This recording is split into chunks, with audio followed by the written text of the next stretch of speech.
Welcome to Harsh Truth-Friendly Fire. Today we explore a critical battle that's been heating up.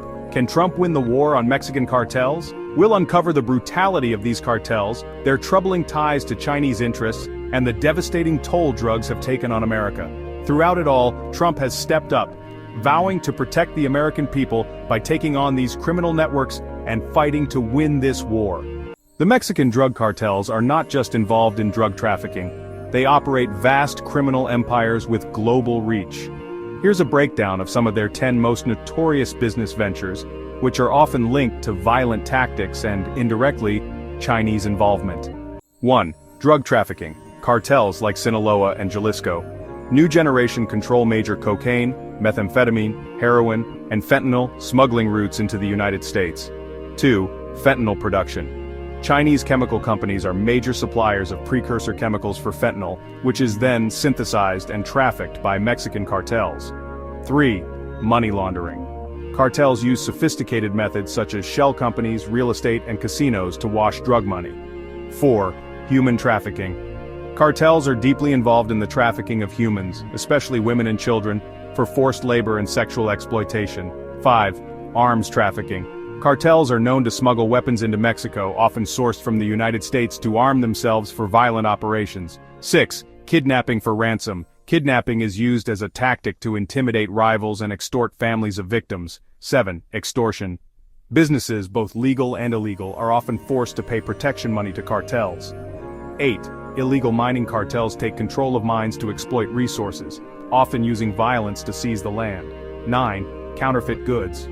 Cartels manufacture and distribute counterfeit goods including electronics and luxury items. 10. Black market sale of pharmaceuticals. Many cartels traffic in counterfeit drugs, often targeting vulnerable communities with fake medications. Drugs have wreaked havoc on communities across the United States, particularly among young people. The opioid epidemic, primarily driven by heroin and fentanyl, has claimed thousands of lives, and the statistics are shocking. 105,007 deaths from drug overdoses occurred in the United States in 2023, resulting in an age-adjusted rate of 31.3 deaths per 100,000 standard population. Fentanyl was involved in a significant portion of these deaths, with synthetic opioids, primarily fentanyl, being a major contributor. The opioid crisis has led to a sharp rise in addiction among young adults, especially in the 18 to 34 age range. Young people are particularly vulnerable, with 1 in 5 high school seniors reporting they've used prescription opioids non-medically. Drug addiction has led to broken families, lost lives, and communities grappling with the aftermath of the crisis. The increased overdose deaths and widespread addiction have placed immense pressure on the healthcare system, law enforcement, and public resources. Many families of victims who have been directly impacted by the drug trade are vocal supporters of Trump's tough stance on cartels. They argue that decisive action is needed to stop the flow of drugs into the United States and to prevent further deaths. Families who've lost loved ones to overdoses often support Trump's aggressive approach toward cartels, especially his efforts to crack down on fentanyl trafficking and his calls for more military involvement. These families see Trump's war on the cartels as a necessary fight to protect the nation and prevent more young people from falling victim to addiction. Trump has repeatedly pointed out how Chinese involvement plays a significant role in enabling the Mexican cartels by supplying them with precursor chemicals needed for the production of fentanyl.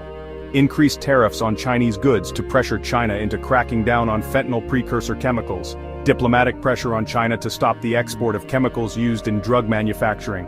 Military measures such as designating Mexican cartels as terrorist organizations to create a legal framework for more aggressive action.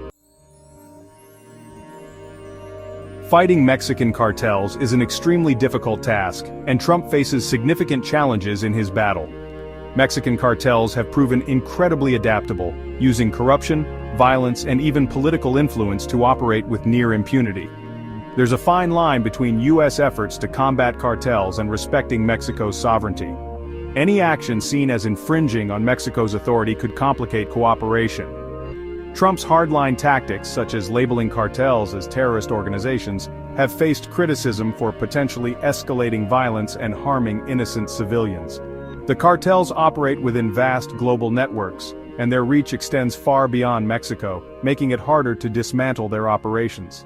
Trump's war on the cartels is far from easy, but his policies have certainly sparked a larger conversation about the role of the US in combating the drug trade. Whether or not he can truly win against the cartels remains a question, but one thing is clear: this battle has no simple solution. What do you think? Can Trump's approach succeed in the long run, or is the fight against the cartels too complex to be won? Let us know your thoughts in the comments. Like, share, and subscribe for more in-depth breakdowns on global issues and political battles.